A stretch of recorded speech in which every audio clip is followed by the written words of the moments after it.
సహోదరులందరికీ మన ప్రభు అయిన యేసుక్రీస్తు వారి పేరిట నా యొక్క హృదయపూర్వక వందనం తెలుసుకుంటున్నాను.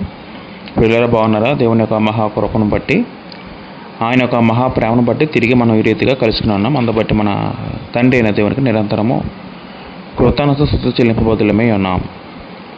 పిల్లరా, మనం రోమియోలు రాసిన పత్రిక ధ్యానించుకుంటున్నాం. ఆల్రెడీ మనం లాస్ట్ ఎపిసోడ్లో 3వ అధ్యాయము 20 వచ్చిన వరకు పూర్తిగా నేర్చుకుని ఉన్నాం.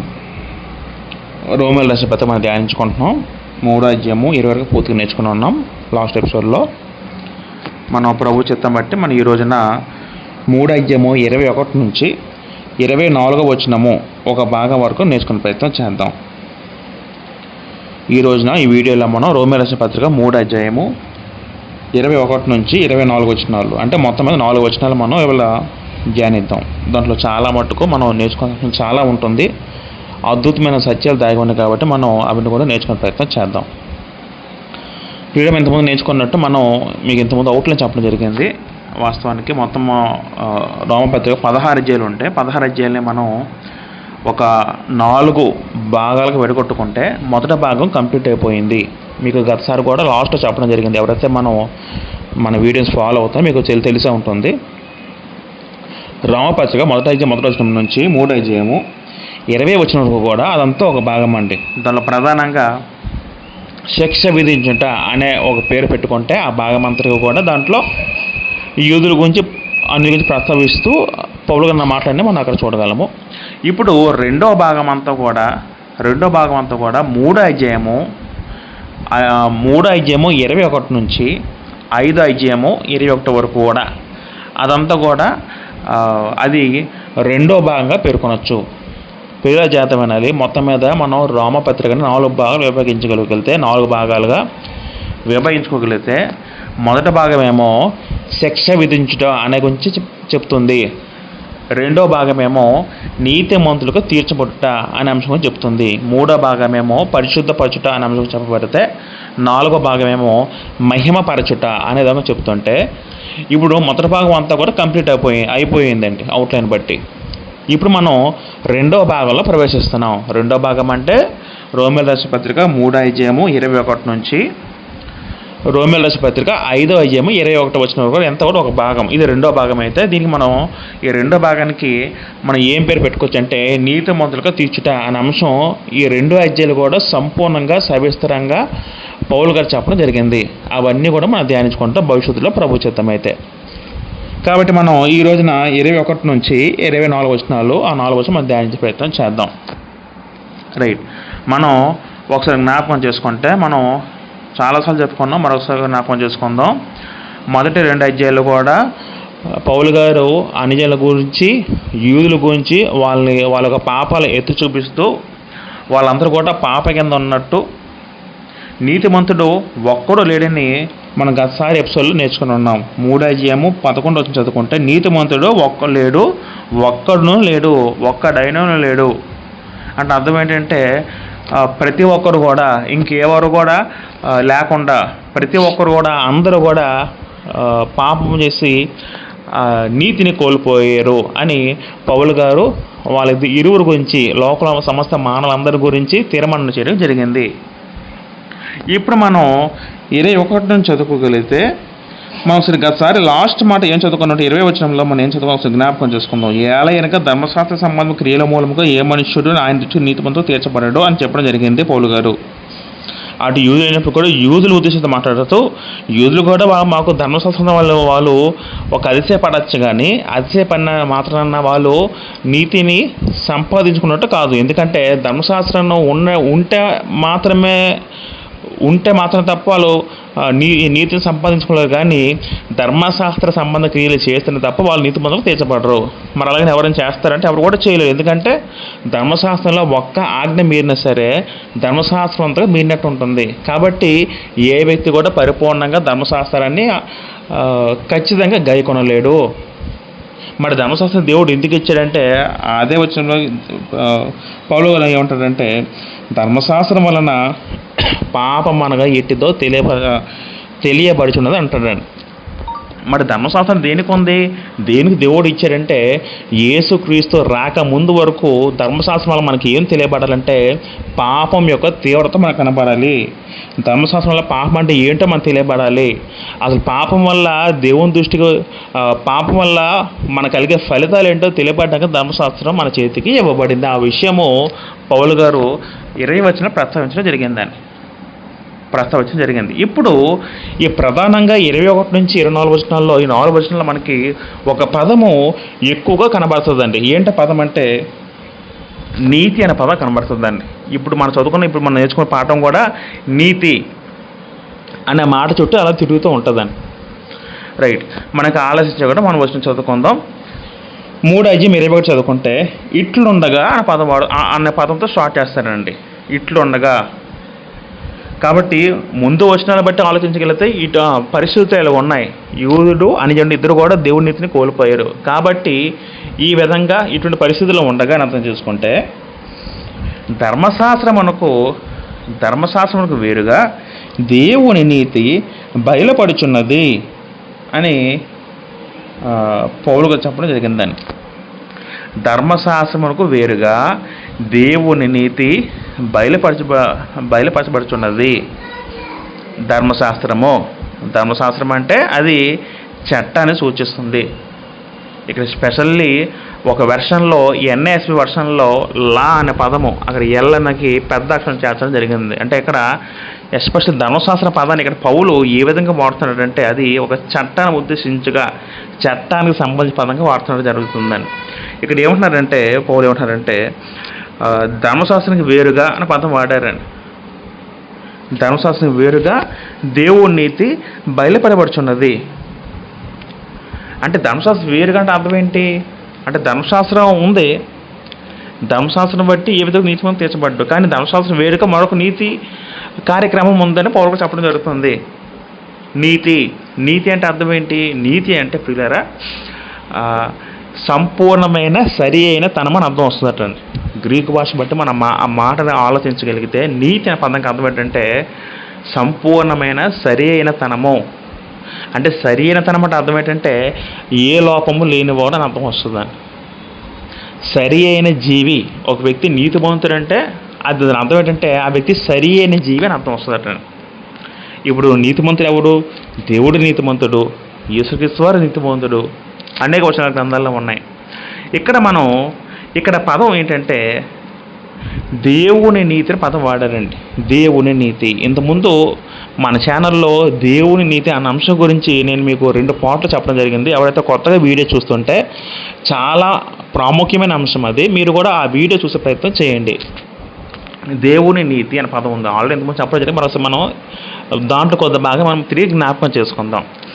దేవుని నీతి అంత పద ప్రయోగము అది మనం ఎలా భావించాలి అంటే దేవుని నీతి అనేది అది మనం ఎలాగా ఆలోచించుకోవాలి అంటే దేవుని స్వభావాన్ని సూచించే దేవుని నీతి అనే పదమా, లేకపోతే అనీతిమంతులను నీతిమంతులుగా తీర్చే దేవుని ఏర్పాట? ఈ రెండిట్లో ఏవే ఉంటుంది? అయితే ఇక మనం జాగ్రత్తగా ఆలోచించగలరు పిల్లరా. ఇక్కడ చెప్తున్న మాట దేవుని నీతి అనేది మనం ఎలాగ భావించాలంటే అది దేవుని స్వభావాన్ని సూచించే నీతి గురించి మాట మాత్రం కాదు. కానీ ఈ మాట పదాన్ని మనం ఎలాగా ఆలోచించుకోవాలంటే దేవుని నీతి అంటే నరులను సరైన పదము అంటే మార్గము లేదా సరైన స్థాయిలో నిలిపే దేవుని సంకల్పాన్ని సూచించేదే దేవుని నీతి. పిల్లల మీకు చెత్త మాట జాతక అర్థమవుతుందా? చాలా జాగ్రత్త వినాలండి. దేవుని నీతి అంటే అర్థం ఏంటంటే పిల్లరా నరులను దేవుని దృష్టిలో సరైనతనంగా చేసే దేవుని సంకల్పాన్ని సూచించేదే దేవుని నీతి. మనం ఆల్రెడీ రోమపత్రిక 1వ అధ్యాయం 17 చదువుకుంటే అక్కడ ఒక మాట మనం చదువుకున్నాం. ఒకసారి చదువుకుందాం. ఎందుకనైనా నీతిమంతుడు విశ్వాస మూలంగా జీవించునని రాయబడిన ప్రకారము విశ్వాస మూలంగా అంతకంతకు విశ్వాసము కలిగినట్లు దేవుని నీతి దాని యందు బయలుపరచబడుచున్నదని అక్కడ పౌలు గారు చెప్పడం జరిగింది ఆల్రెడీ. ఎందుకు మనం దీని కూడా ఆలోచించాం. దేని యందు చూడండి, దేవుని నీతి దాని యందు బయలుపరచబడుచున్నది. దేని ఏంటంటే మా ముందు వచనంలో సువార్త గురించి చెప్తున్నాడు పౌలు. అంటే సువార్తలో దేవుని నీతి బయలుపరచబడుతుంది. సువార్తలో దేవుని నీతి కనబడుతుందని అక్కడ పౌలు గారు స్వయంగా చెప్పడం జరుగుతుంది.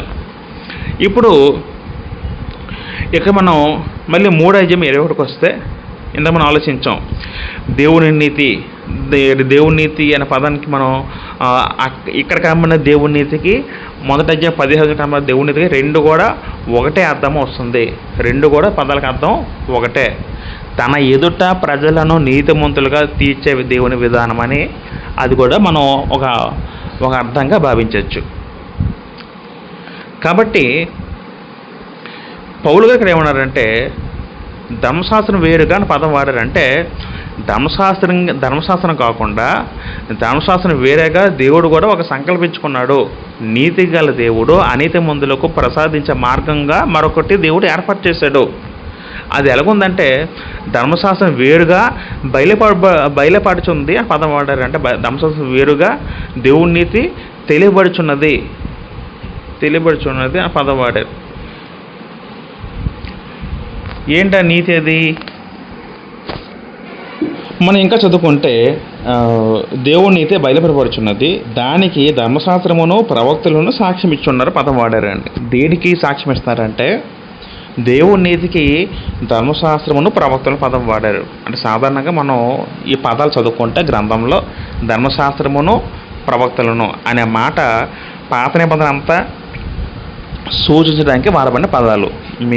మీకు వీలైతే మత్తయి సువార్త 7:12, 11:13 అలా కొన్ని వచనాలు చదువుకుంటే అక్కడ కూడా ఇదే పదప్రయోగం ఆడడం జరిగింది. అంటే ధర్మశాస్త్రము ప్రవక్తలంటే అర్థం ఏంటంటే ఆ రెండు కలిపి అంటే పాత నిబంధన అని అర్థం చేసుకోవాలండి. పాత నిబంధన అంటే దానిలో ఏముంది? పాత నిబంధనలో ప్రవక్త గ్రంథం ఉంది. ధర్మశాస్త్రం అంటే అది పంచకాండాలని అర్థం చేసుకోవాలండి. మొత్తం మీద అంతా కలిపి పాత నిబంధన అని అర్థం చేసుకోవచ్చు. కాబట్టి ధర్మశాస్త్రం వేరుగా దేవుని యొక్క విమోచన సంకల్పం కార్యక్రమం ఏర్పాటు చేయబడింది అనే విషయం మాకు అర్థం అవ్వాలి. అది ధర్మశాస్త్రం కూడా సాక్ష్యం ఇచ్చున్నది పదం వాడారండి. అంటే అది కేవలము అప్పటికప్పుడు వచ్చిన ప్రణాళికత కాదు, అది దేవుడికి ఉన్న ప్రణాళిక ముందే ఉంది. అది దేవుడు ధర్మశాస్త్రం కూడా పెట్టాడు. అంటే పాత నిబంధనలు కూడా దానికి ప్రవచనాలు ఉన్నాయి, ఆల్రెడీ సంకల్పం గురించి ప్రవచనాలు ఉన్నాయి. దేవుని నీతి బయలుపరచడానికి ఆ కార్యక్రమం అంతా కూడా దానికి సంబంధించిన మాట్లాడి కూడా ఆల్రెడీ పాత నిబంధన సాక్ష్యం ఇచ్చి ఉందని అక్కడ పౌలుగా చెప్పడం జరిగింది. ఇప్పుడు మనం 22వ వచనం చదువుకుంటే పిల్లలు 22వ వచనంలో అది అంటే అర్థం ఏంటంటే దేవుని నీతి. మన పదాలు జాగ్రత్తగా గమనించాలండి. ఇంతకుముందు 21 వచనం కిందకు వస్తే దానికి పదం వాడారు కదా. అంటే అదంటే దేనికి సంబంధించింది? ముందు వచనంలో రాయబడిన దేవుని నీతి ఏదైతే ఉందో 21వ వచనంలో రాయబడిన దేవుని నీతి పదానికి మన మైండ్లో పెట్టుకోవాలి. ఇప్పుడు ఆ దేవుని నీతినే దానికని పదప్రయోగం వాడితే, సర్వనామం వాడితే 22వ వచనంలో అది అన్నారు. అది అంటే దేవుని నీతి. కాబట్టి ఇప్పుడు మనం చదువుకుంటే అది అంటే దేవుని నీతి ఎలాగుంటుందంటే అది యేసుక్రీస్తునందలి విశ్వాస మూలమునదై నమ్ము వారికందరికీ కలుగు దేవుని నీతియే ఉందని 22వ వచనం చెప్పడం జరుగుతుంది. ఇది చాలా ఇంపార్టెంట్ అయిన ఒక వచనము, మనకందరికీ బాగా అర్థం అవ్వాల్సిన వచనము. ఏంటంటే అది అంటే దేవుని నీతి. దేవుని నీతి? ధర్మశాస్త్రం వేరుగా పెట్టిన దేవుని నీతి ఏమై ఉంది? మాట అంటే అది ఆ నీతిని ఎలా సంపాదించుకోవాలంటే ఆ నీతి ఒకే ఒక మార్గం ద్వారా సంపాదించుకోవాలి. మార్గం అంటే అది కేవలము యేసుక్రీస్తునందలి విశ్వాస మూలమునదే పదం వాడారు. అంటే మనకి ఏమర్థం అవ్వాలి?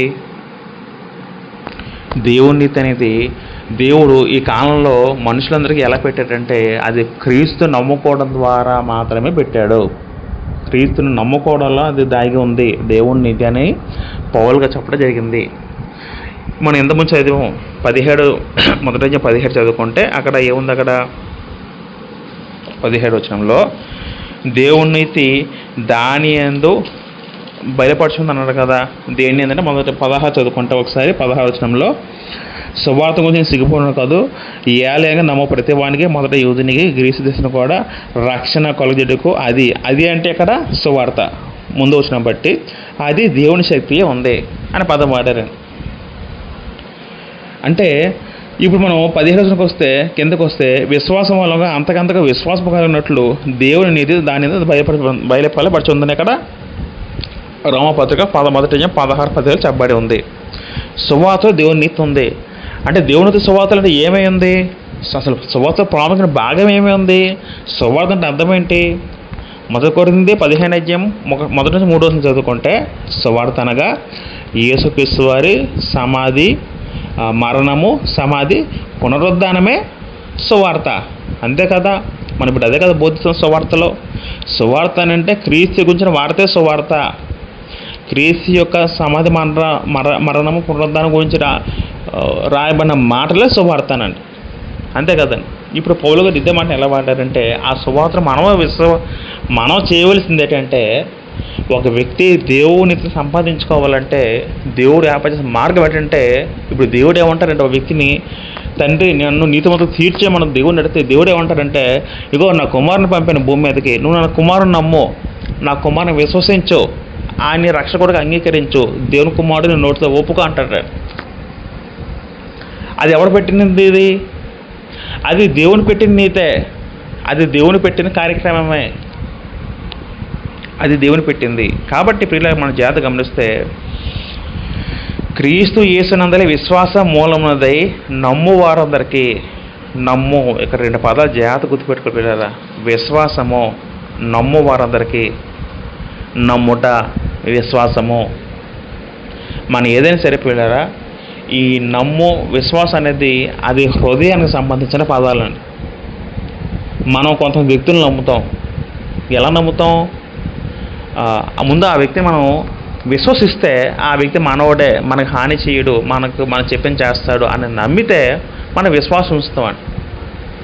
అంటే మొదట ఏది ముఖ్యమంటే మొదట నమ్మాలి, తర్వాత విశ్వసించాలి, ఆ విశ్వాసాన్ని మనం కొనసాగించాలి. అంటే నమ్మిక ఉంచుటలో కొనసాగించే వారందరికీ, ఇక్కడ పదం మనం చూసుకుంటే నమ్ము వారందరికీ అనే పదం అది వర్తమాన కాలంలో రాయబడిందండి. అంటే నమ్మిక ఉంచుటలో సాగించే వారందరికీ కూడా ఇక్కడ ఈ పదం మనం చాలా జాగ్రత్తగా గుర్తుపెట్టుకోవాలి. నమ్ముట, విశ్వాసము, నమ్ము, విశ్వాసము. దేవుడు పాయింట్ ఏంటంటే పిల్లారా, నీతి అనేది ఒక వ్యక్తి ఎలా సంపాదించుకోవాలి? మొదట ఆ వ్యక్తి తన హృదయంలో విశ్వసించాలండి. నీతి అనేది ఎలాగొస్తుందంటే అది ఒక కార్యక్రమం, ఒక దేవుడు చెప్పాడు, ఒక ఎంత ఆలోచించాం, ధర్మశాస్త్ర క్రియల వల్ల నీతిమంతులు తీర్చబడ్డ పదం ఉంది. అంటే క్రియలు చేస్తే ఒక వ్యక్తి నీతి మాత్రం సంపాదిస్తారో అలా సంపాదించలేడండి. మొదట నీతిమంతులు ఎలాగా తీర్చబడతాడంటే ముందు నమ్మడం అనేది అది హృదయం ద్వారా జరిగేది. అబ్రహాము దేవుని నమ్మెను, అది అతను నీతిగా ఎంచబడిన పదం ఉందండి. అంటే క్రియలు తర్వాత, క్రియల ముందా నమ్మిక లేదా విశ్వాసం ముందంటే నమ్మిక విశ్వాసం ముందండి. అది దేవుడు అదే కోరుకుంటున్నాడు. క్రియల తర్వాత అండి. క్రియలు ముందు చేసి విశ్వసించకపోతే ఇంకెందుకు? క్రియల కన్నా విశ్వాసం ప్రాముఖ్యమో, నమ్మిక ప్రాముఖ్యమో. అలాగే క్రియలు చేద్దాం కాదు, విశ్వాసంతో క్రియలు అది దేవునికి శ్రేష్టం. కాబట్టి దేవుడు ఏర్పాటు చేసిన కార్యక్రమంలో దేవుడు చెప్పింది ఏంటంటే ఎవరైతే నమ్ముతారో, ఎవరైతే క్రీస్తునందు యేసుక్రీస్తునందు విశ్వాసం ఉంచుతారో అదే వారందరి కొరకు దేవుని నీతి ఉంది పదం వాడారు. అంటే ధర్మశాస్త్రం వేరుగా దేవుడు ఒక కార్యక్రమం పెట్టాడు. ఆ కార్యక్రమంలో మనం చేయవలసింది ఏంటంటే యేసు క్రీస్తునందు విశ్వాసం ఉంచాలి. దానివల్లనే దేవుడు అయితే నీతిమంతులు తీరుస్తాడు. దాంట్లో యేసుక్రీస్తు వారు మన గురించి చనిపోయాడు, మన పాపలు ఆయన రక్తం గార్చాడు. ఆయన రక్తానందరి విశ్వాసం ఉంచడమే అదే దేవుడు మనల్ని నీతిమంతులుగా తీరుస్తాడని పౌలుగా చెప్పడం జరుగుతుందండి.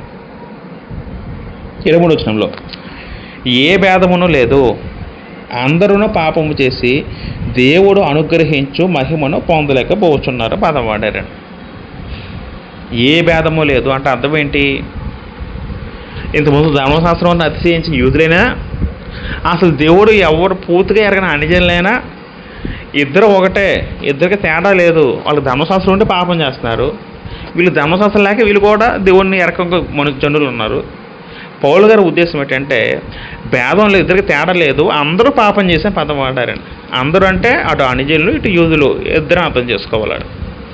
ఈ అందులో మనం ఉన్నామండి, మనం ప్రత్యేకించిన వారి మీద కాదు. పౌలు గారి స్టేట్మెంట్ ఏంటంటే పాపం లేకుండా ఏ వ్యక్తి లేడు అని అర్థం అండి. అదే మనం అర్థం చేసుకోవాలండి.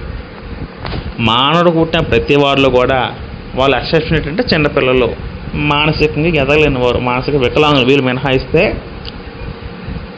మిగతా వ్యక్తులందరూ కూడా వాడు మానవుడైతే సరే స్త్రీ అయినా పురుషుడైనా వాడు ఏ ప్రాంత జాతీయ మతంతో సంబంధం లేకుండా ఏ మనిషి అయినా సరే అందరూ కూడా పాపం చేయడం వల్ల దేవుని దగ్గర నీతిమంతులుగా ఉండే మాటను కోల్పోయారు. అంటే ఇక్కడ ఏమన్నారు, ఇక్కడ అందరూ కూడా పాపము చేసి పాపం అనే పదానికి హమార్టియా అనే పదం వాడారండి గ్రీకులో. అంటే అర్థం ఏంటంటే దాని అర్థం హమార్టి అనే పదానికి టు మిస్ ఏ మార్క్ అని అర్థం వస్తుందట. అంటే గురి తప్పుడు అని అర్థం వస్తుంది ప్రాథమికంగా. గురి తప్పుట పూర్వం గ్రీకులు గురి తప్పుడు అంటే అర్థం అంటే విలుకాడు బాణం వేసేవాడు చూడండి, ఒక బాణం వేస్తాడు ఒక టార్గెట్ ఉద్దేశించి, కానీ ఆ టార్గెట్ దాటిపోతే ఏమవుద్ది, ఆ బాణం గురి తెప్పింది అంటాం.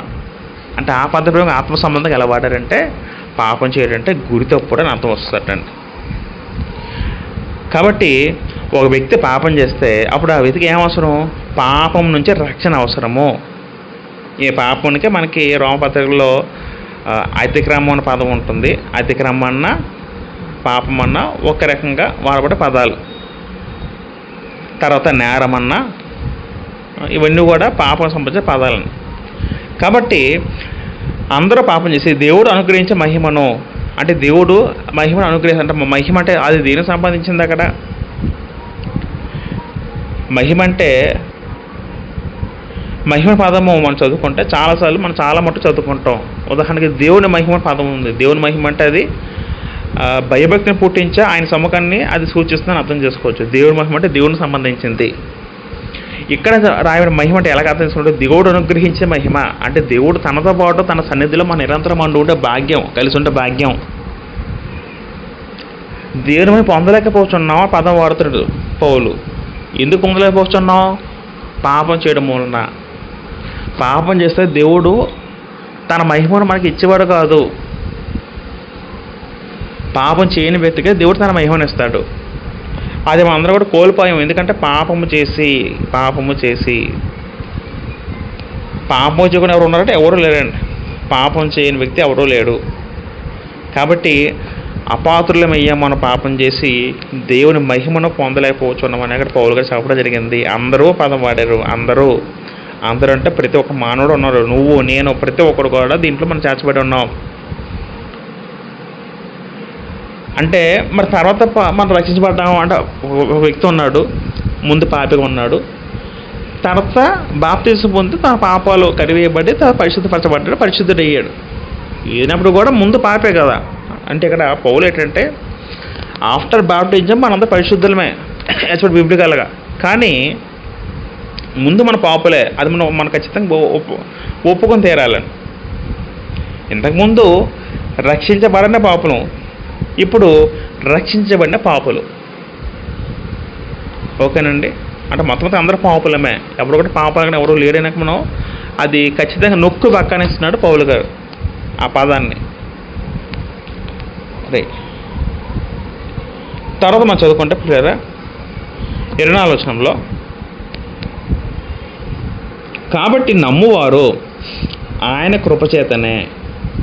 నమ్మువారు ఎవరు నమ్మువారు? ఎవరైతే దేవుని నీతి కావాలనుకుంటున్నారో, దేవుని నీతి సంపాదించుకున్న వాళ్ళు ఆ నమ్మువారు. ఎవరైతే అంటే దేన్ని నమ్మడం? యేసు క్రీస్తు విశ్వాసం మూలముందే నమ్మువారు. క్రీస్తు విశ్వాసం, దేవుని విశ్వాసం నుంచి నమ్మువారు అని అర్థం చేసుకోవాలండి. వాళ్ళు నమ్మువారు అంటే వాళ్ళు అన్న ఉద్దేశాన్ని అర్థం వాడమన్న మాట. కాబట్టి నమ్మువారు ఆయన కృపచేతనే. ఎవరు కృప?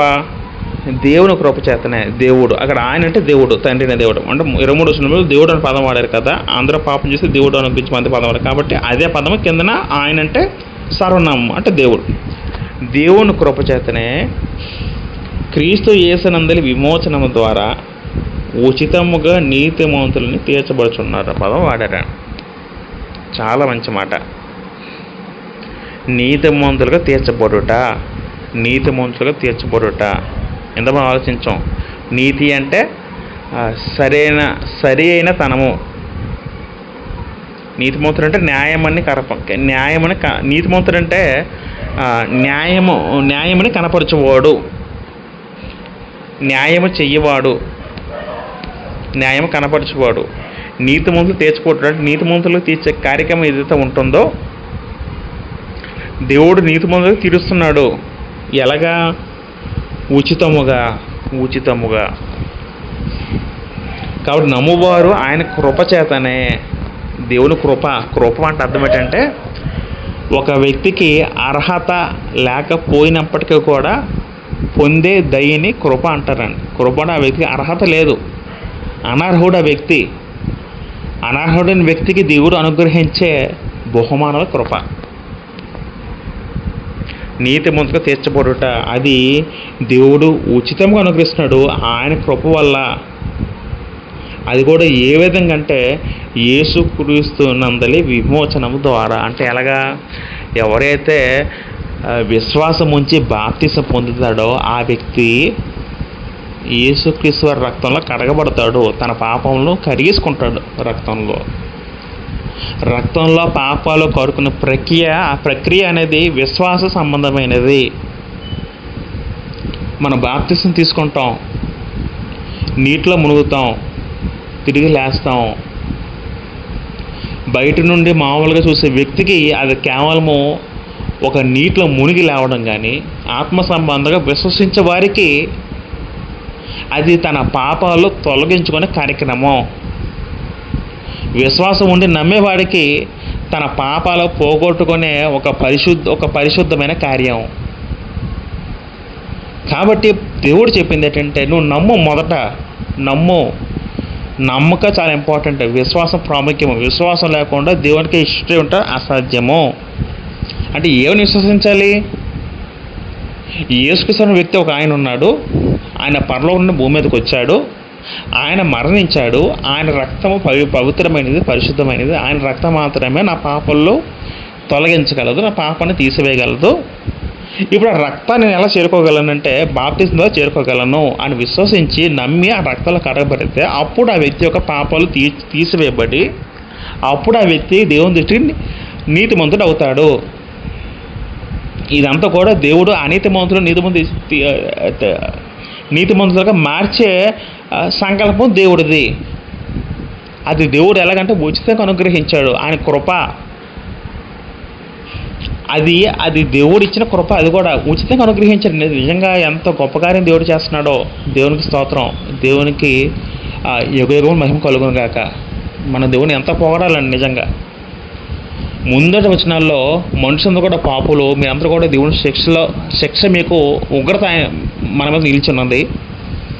మీరందరూ కూడా దేవుని సన్నిధిలో దేవుని న్యాయం తీర్పు మీద కూడా పాపులకు తెచ్చబడతారో చెప్పిన పౌలే ఇప్పుడేమంటున్నారంటే ఇగో ఎంత ప్రమాదం ఉన్నప్పుడు కూడా దేవుడు మన బలహీనతలు ఎరిగి కృపామయుడైన కరుణా సంపన్న దేవుడు మనల గురించి ఆయన తిరిగి మరొక విమోచన కార్యం కూడా ఏర్పాటు చేశాడు.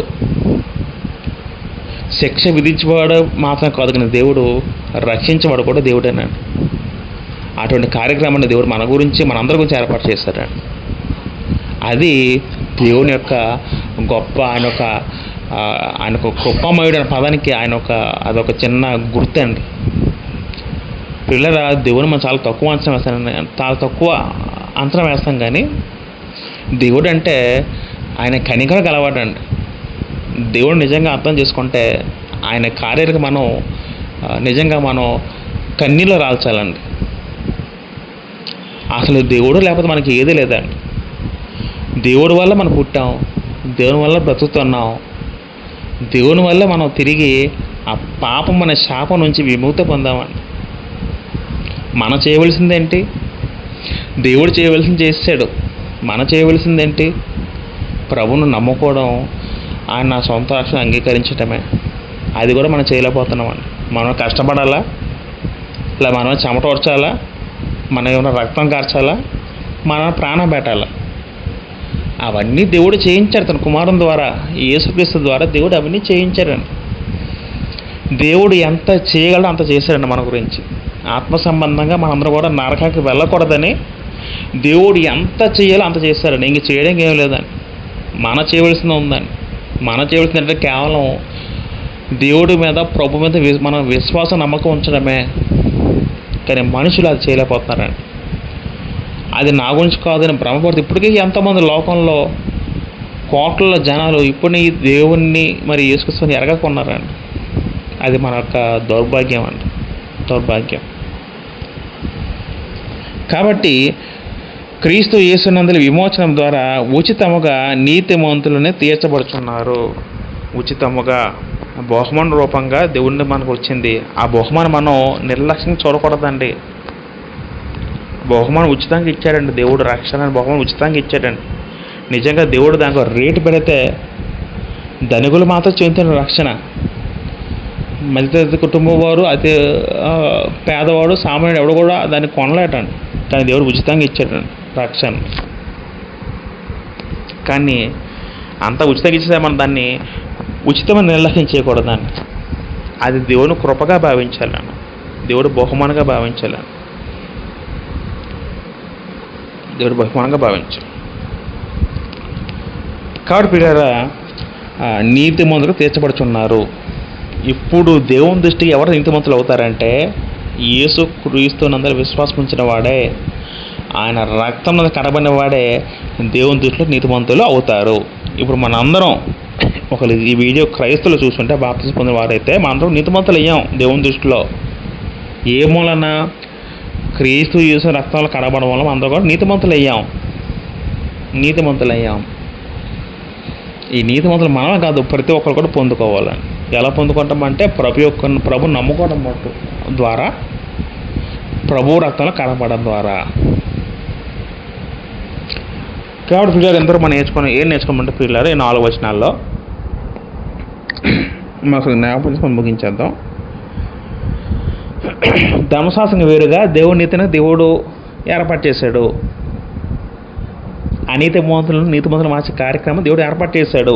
ధర్మశాస్త్రం వేరుగా, ఆ వేరుగా ఉన్నదాన్ని మరి ధర్మశాస్త్రం కూడా దాని గురించి సాక్ష్యం ఇచ్చింది.